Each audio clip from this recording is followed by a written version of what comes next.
Hello VTubers, Failed here, and welcome to the 15 stages of this year's Le Tour de France, the Failaway. The 15 stages from Talar to Nimes, and today's stage would be considered boring by most people out there, but we need these rest days. With all the days in the mountains, in the Alps, in the Pyrenees, in the Massif Central, guys actually get hurt, they actually get tired, so we need these rest days, or some might call them rest days, I personally call them rest days, to get some energy back and get ready. You want to see these attacks in the mountains, and when you want to see attacks in the mountains, we need these small stages to regain energy, to recuperate energy. But today's stage is most likely going to be a sprint stage, and when you say a sprint stage in Le Tour de France, the Failaway, you cannot mention, you have to mention, no matter what, you have to mention Mark Cavendish, Peter Sagan, and Marcel Kittel. These three guys have been looking good throughout the entire Le Tour de France, the Failaway, and I'll tell you, they're going to do really good in today's stage. I just have a feeling that Cavendish is going to win another stage and Sagan is going to get second place.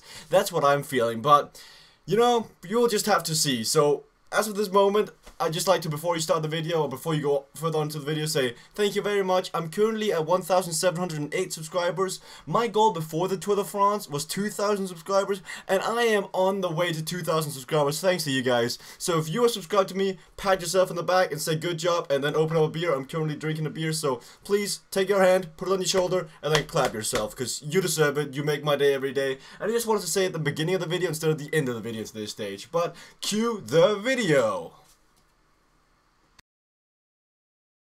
Welcome to the first live images of the 15th stage of this year's Le Tour de France, the Failaway. We started off in the beautiful Talar. Soon after the start was given, Julian Simon, Maxime Glinsky and Arthur Vichor attacked away from the peloton. They also formed the break of the day. So, that was quite a relaxing day so far, not much happened, but then Alberto Contador, the leader of the race, was on the ground, and this forced Tinkoff to bring back all their riders to help their leader back to the front group, and it worked out. They came back pretty easily. They came out to the first and only intermediate sprint of the day, which of course the Breakaway did not sprint for, but down in the peloton, Cavendish managed to beat Sagan and Greipel to the line. And now we're back into the live images, and from what it looks like, the Breakaway is going to take today's stage. Tinkoff Saxo Bank are not willing to pace for the Breakaway since the closest guy is Maxime Glinsky, who's 38 minutes behind, but they can't take 38 minutes in this stage, so they're just saying, nah, we're not going to pace in today's stage, just let them go. But the big question is, how is Contador feeling? Viviani brought Sagan to the ground, and he did not look good at start. He took his time to get back on the bike. Jürgen van den Broek was also in that crash. There were going some rumors at the moment. Was it Van den Broek that caused the crash? I mean, we all know that Van den Broek is a dangerous guy. He's known for his crashes, and in the peloton, he's known for a guy to stay away from. But Van den Broek, Viviani, and Horner were down in that crash, and there are going some rumors that it was apparently Jürgen van den Broek who drove carelessly and drove into Alberto Contador. I want to hear what Alberto Contador has to say after the stage. I'm pretty sure he's going to be mad on Van den Broek or Viviani or whoever it was that actually caused that crash, because it did not look good. But we'll take a quick commercial break because currently there ain't much happening in the race. Do you love the Tour de France? And are you going on vacation? Well, welcome to the club. Good news for you are though that go subscribe to the Cycling Up PT YouTube channel, Vimeo channel, and Daily Motion channel to make sure to stay up to date with real life racing. And you'll be able to catch every single stage of the Tour de France right here. Watch on screen. Cycling Up PT on YouTube, Cycling Up PT on Daily Motion, and Cycling Hub on Vimeo. Go subscribe now and don't ever miss a race again. Welcome back from the commercial break, and just as we come back, Julian Simon is attacked away from Maxime Glinsky and Arthur Vichor. He wants to go alone. Strangely enough, I would think he would be the fastest sprinter out of these three guys. Maxime Glinsky is not bad, but I think Julian Simon is the strongest, and it looks like he's sitting up. Maxime Glinsky drove him back, and he's now going for it. And down the peloton, they have awoken. I think also Omega Pharma Quickstep setting the pace. Yes, they were setting the pace with Cannondale. They were all setting the pace. Oh no, it starts to rain now. We could see some massive crashes in the end. We don't want to see that. We're never a fan of crashes. And now, as the peloton has increased the speed, we could definitely see crashes. You better watch out. These final 20 kilometers for the peloton are going to be very fast paced. But in the Breakaway, breakaway. They only have 8 kilometers to go. And there goes Julian Simon. He attacks once again. But once again, Arthur Vichot and Maximilian Glinsky are working like a well-done machine. They are now catching him back again. And it's all together with 7 kilometers to go. Can they keep this up? Who is going to take the stage victory today? This is quite a clever move by Vincenzo Nibali because tomorrow is a rest day. So he basically doesn't have to pace or do anything, and they bring Maximilian Glinsky to the breakaway. So they get some sort of success out of today's stage. And just down the peloton, the pace is just higher and higher. If you're not sitting well now, you're going to be in trouble. And now it's apparently only 5 kilometers to go for the breakaway. And it looks like it's going to be a mass sprint, but no, there goes Arthur Vichot. The friendship between Glinsky and Vichot is over. And Arthur Vichot wants to win in today's stage, and he's going to go for it. And with 3 kilometers to go, he's got an 18-second gap. Can Arthur Vichot do this? The Frenchman, is he going to make it 3 for Frances Deschamps? Could be quite the steal from them. And yes, it does look like Arthur Vichot is going to steal another stage for Frances Deschamps. And 1 kilometers to go, he can almost start racing in hands now. It looks like Glinsky is done for the day. And yes, Arnaud Chanusson has done it, Arnaud Demar has done it, and now Arthur Vichot has done it. But let's focus on the main peloton now, because we're going to see a battle for the green jersey, and it actually looks like they've slowed down now. After they realized that the stage was out of reach, they have now slowed down. But I bet you we're going to see Contador try to sprint for today. No, Tussato's on the ground. Matteo Tussato, more guys on the ground. Vauclair's on the ground, Felix is on the ground. Matthews, a potential sprinter, is on the ground. But this is what I spoke about. When we see these crashes, it's horrible. When we see the weather conditions like this, it's just horrible for the race. And Tussato and the other guys will just take it easy towards the finish line now. They're only fighting for secondary positions anyway, so it doesn't matter. But you can follow the pace now, because tomorrow is a rest day, so it's just about following. We see Contador and Rogers sitting side by side. It's looking good for them though. They're just going to keep up the pace and make sure that Contador stays out of trouble. Oh, in the front, there goes Sagan. Sagan's the first one to launch. Demar is also there. Grab on the left side. Kittel also goes on the right side. Cavendish. But Sagan looks like he's going to be the strongest one today. Kittel is still coming up. No, but no, Sagan. It's going to take another. No, actually, who is that? That is Joaquim Rojas. But Martin Malama, what the heck? Martin Malama coming back. Peter Sagan proved that he was the strongest, taking the bunch sprint.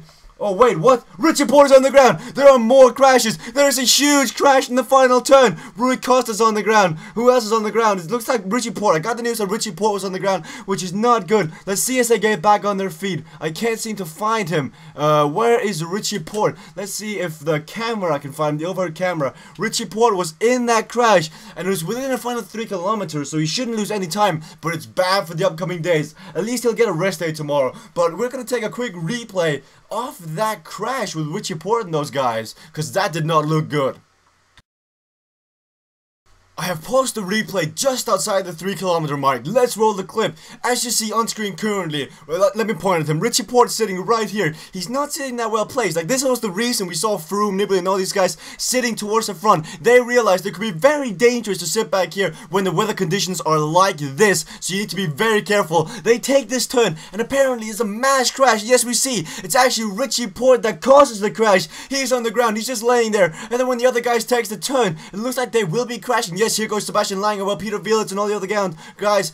Richie Porte caused that crash. That turn did not look good. It was actually, to begin with, it was a solo crash with Richie Porte, and it did not look like he lost time. But the other guys taking the corner as well, they crashed over the body of Richie Porte. What a horrible crash. We haven't seen many of these in the Tour, thank God, but that did not look good. This is really Frances Deschamps' Tour de France. Arnaud Demar took a stage win, Chanusson took a stage win, and now Arthur Vichot has taken a stage win. And Glinsky gotta be kicking himself in the butt after this stage. He had a golden opportunity to ride for his own chances, but he just couldn't do it. He just couldn't do it. Alberto Contador keeps the yellow jersey for another day, and he's gonna be keeping it tomorrow as it's a rest day, and then after that he's gonna be working once again as we have the very tough downhill finish, or at least it's a auto-category climb leading to a downhill finish. It's going to be really tough for a guy like Alberto Contador when you're battling Vincenzo Nibali, the downhill shark. Peter Sagan has extended his lead in the green jersey after he beat Mark Cavendish to the line today. He looked like he was the strongest, but Joaquim Malma, was he just laughing at the other sprinters? Like we saw, it looked like the other guys were just standing still, then Joaquim Malma, phew, just gone. he could be a sprinter. I mean, Bagamama, they already have Last Boom and Theo Boss. They should just use him as a sprinter as well. Vincenzo Nibali keeps his polka dot jersey. He gets to wear that for another day. But there's going to be a day where either him or Contador has to take that jersey. There will be a day when we'll get confirmation. Will Vincenzo Nibali keep it, or will Alberto Contador be the strongest? And it's most likely also going to be the GC that's going to be decided the exact same day. The best young rider, Mika Kakowski, doing a good job, but it's long from over. Thibaut Pinot and Romain Bardet are both looking strong in the mountains, and I'm sure they'll attack on Mika Kakowski. They'll have to do something to take this jersey off his shoulders. The next one we're going to be seeing is the overall team classification, which Astana extended the lead pretty good in, because Maxim Glinski was in the breakaway today, so they should have taken a lot of time, and yes, they did. They took 10 minutes on Team Sky today, and I think this is safe. It's safe to say that Astana has got the overall team in the bag. They've got Michel Scarponi, they've got Tanel Kankert, Vincenzo Nibali, Jacob Forsberg, and now Maxim Glinski in the top 20 or top 10 of the tour. It's looking good for Astana and the rest of the Kazakhstani team. Let's take a look at the Latan Rouge and the other guys. I'm kind of interested to see that. I haven't checked that in a while. It's currently Cheng Ji in the Latan Rouge. He's got that by an hour to Alexander Porstev. He's doing a really good job. It's only like 5 guys who have abandoned the tour so far, so we have a pretty good tour, abandoning-wise or DNF-wise. Pretty exciting. But I'll see you guys in the studio for some more, stage analysis. Well, that stage is not something to write home about. If Alberto Contador would not have crashed in that stage would just have gone down into history as one of the most boring stages ever. But Alberto Contador did crash in the stage, and we managed to catch him after the stage, and he sounded pretty freaking angry at somebody. Let's hear who that was.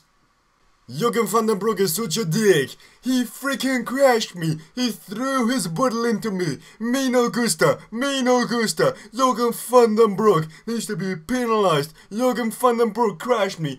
I am feeling good. That's not the problem. But I could have been killed. Me no gusta. Me no freaking gusta. Holy crap, I do not want to be near Alberto Contador. We all know that Jürgen van den Broek is a dangerous guy in the peloton, and Alberto Contador just confirmed it. Apparently, Jürgen van den Broek threw his bottle on the downhill, and it hit Alberto Contador. Oh, he's gotta be mad. I understand he's mad. I mean, you'd never like to see something like that. It's just bad sportsmanship, and I wonder if Jürgen van den Broek will get penalized for this, because this is not fair. No, not good sportsmanship, and it's not good for the sport. But thank you guys for watching this video. Thank you guys for watching this part of the episode, or this part of the show. It's time to say goodbye, guys. See you guys in the next episode.